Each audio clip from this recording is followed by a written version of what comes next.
Bonjour à tous, bienvenue dans Esprit Liberté. Je vous remercie d'être là encore une fois. Ça fait plaisir de vous avoir ici. Surtout, ne pas hésiter à liker, à partager, à commenter. Alors, nous allons parler de quelque chose que nous attendons souvent sur les réseaux sociaux, mais je dirais un peu partout. C'est qu'ils nous ont mis dans la tête depuis le temps de la colonisation et qu'aujourd'hui, le peuple, la jeunesse africaine se pavane avec cela. Puisque, comme je l'ai dit, je suis quelqu'un qui se remet toujours en question.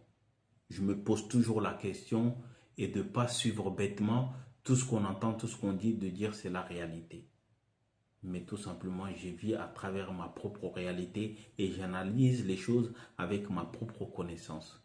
Et de essayer de trouver, c'est-à-dire le juste milieu de ce qu'on me dit, c'est de ce qu'on me raconte. Est-ce que c'est vraiment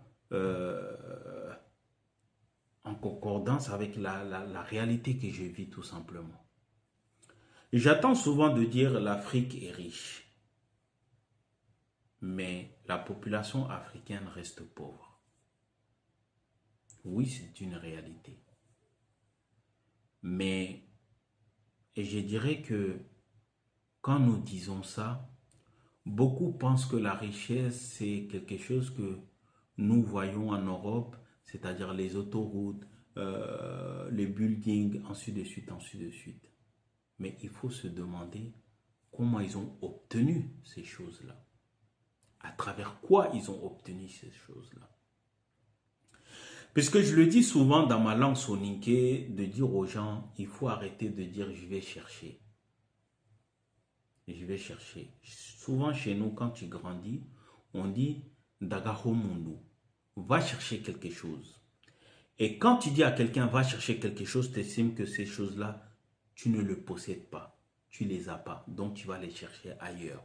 Et là où tu vas les chercher, tu estimes que c'est là où il y a quelque chose, c'est là où il y a l'argent, c'est là où il y a la richesse. Parce que c'est toi qui vas aller chercher chez eux là-bas. Et je me dis à un moment, il faut savoir se poser des bonnes questions. Il faut, au lieu d'être que chercheur, il faut avoir cette capacité de savoir faire. Puisque rien ne vaut pour un homme de pouvoir créer et valoriser ce que tu crées pour pouvoir bénéficier de quelque chose, de la richesse que tu penses, l'argent. Et aujourd'hui, c'est vrai que l'Afrique, le sous-sol africain est riche, mais le peuple africain reste pauvre. Alors maintenant, comment faisons pour sortir de ce pauvreté-là alors que nous avons tout? Nous avons l'or, nous avons le manganèse, nous avons le cobalt, nous avons tout ce qu'il faut, le pétrole, tout ce que vous voulez, le bois, tout ça. Nous avons des eaux douces, nous avons des rivières, des lacs, nous avons la mer, ensuite de suite, nous avons tout ça. Il ne manque rien sur le continent africain. Mais pourquoi l'Afrique reste toujours pauvre? Puisque déjà, nous sommes pauvres d'esprit. Nous sommes pauvres d'esprit. Puisque la pauvreté n'est pas question d'argent. La pauvreté, c'est question de mental et de l'intelligence. Nous sommes pauvres d'intelligence, nous sommes pauvres d'esprit. Et à partir de là, nous serons incapables de pouvoir relever l'Afrique pour faire avancer l'Afrique. Puisque non seulement il y a la méchanceté, il y a l'égoïsme, il y a l'hypocrisie, il y a tout ce qui va avec. Puisque les Africains doivent se remettre en question tout simplement de leur existence. Nous avons essayé de ressembler aux autres sans être nous-mêmes. Et malheureusement, nous avons tout perdu. Et aujourd'hui, c'est le continent africain où les gens sortent le plus pour aller se chercher ailleurs. Alors, je dirais tout simplement, puisque je m'adresse, c'est-à-dire au peuple de l'Afrique, mais je dirais tout simplement à nos dirigeants de l'AES. nous sommes riches, mais à la fois nous sommes pauvres. Nous ne pouvons pas être riches à la fois et être pauvres à la fois. Soit nous sommes riches puisque on estime que le sous-sol africain est riche, mais pauvres au niveau de la connaissance et du savoir. Donc dans ce cas-là, nous resterons toujours pauvres. Ou soit nous sommes pauvres dans notre sous-sol et on est riche intellectuellement et à partir de là, on a la connaissance, on peut transformer certaines choses pour s'enrichir.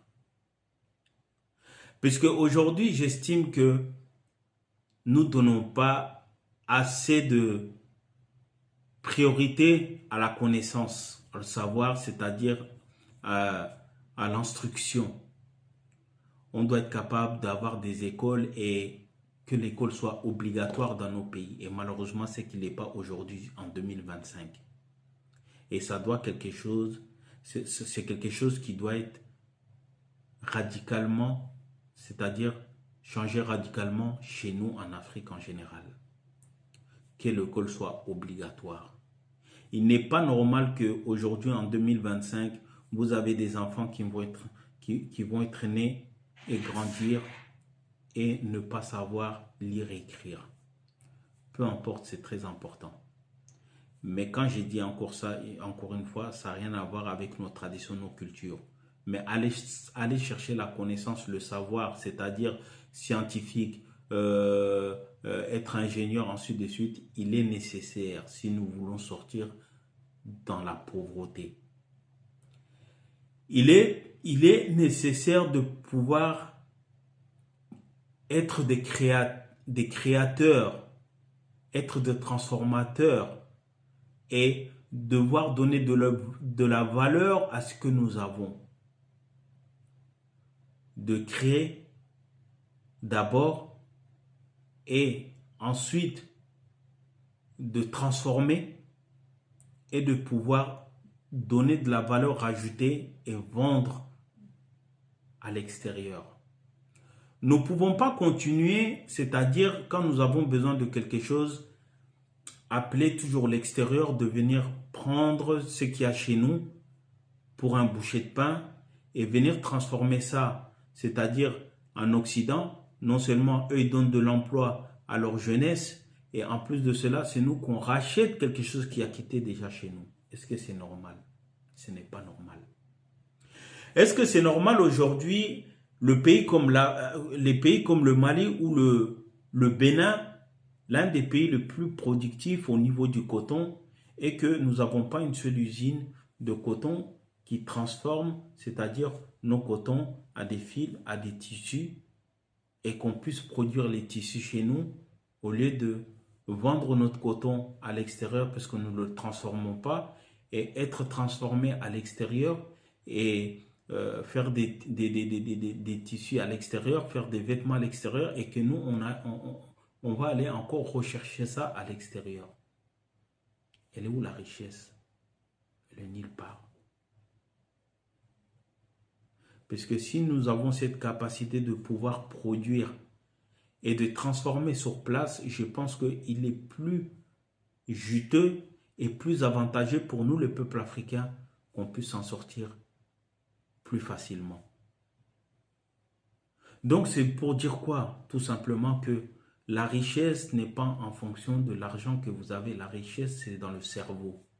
La richesse, c'est pouvoir transformer, créer, transformer et donner de la valeur à ces choses-là. Il n'est pas normal qu'aujourd'hui, en 2025, on vient chercher l'uranium au Niger alors que le Niger n'a pas d'électricité. Comment les autres ont fait pour pouvoir obtenir cela? Il n'est pas normal. Alors que le noir, partout où il travaille dans les grandes entreprises. Il a la connaissance, il a le savoir. Et cette connaissance-là, malheureusement, on est capable de le mettre au service des autres, mais on n'est pas capable de le mettre à notre propre service. Puisque, tout simplement, manque de volonté. Nos hommes politiques, nos dirigeants n'ont aucune vision, n'ont aucune volonté pour la population africaine pour pouvoir réussir comme tout un chacun dans ce monde. Le Japon s'est appuyé sur la technologie car ils savent que sur leur terre, ils n'ont aucune richesse. Mais tout le monde va à l'école et ils ont appris des choses. Et aujourd'hui, le Japon, là où il est capable de créer toutes choses et s'en passer tout simplement des autres. Et quand je dis les autres, c'est-à-dire que les Japonais n'ont plus besoin de sortir de leur pays pour aller se chercher à l'extérieur. Comme en Chine d'ailleurs, comme dans de pays européens. Alors, je dirais tout simplement aux Africains et surtout à nos dirigeants de faire en sorte que l'école soit obligatoire dans nos pays. Que ce soit femme, que ce soit garçon, fille ou garçon, l'école soit obligatoire et il doit être imposé à tout le monde, même dans nos villages. Et que l'État doit faire en sorte de mettre des écoles partout et d'enseigner tout le monde. Si nous voulons que l'Afrique de demain puisse se lever et avancer et créer des choses. Oui, certes, nous avons les pétroles, nous avons tout ça sur notre terre. Mais concrètement, qu'est-ce que nous en faisons de tout cela? Aujourd'hui, nous avons le forêt.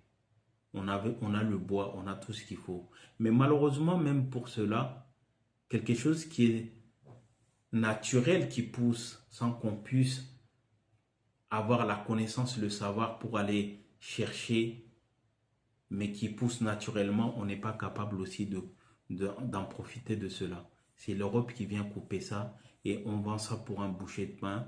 Ils arrivent en Europe, c'est-à-dire qu'ils donnent de l'emploi à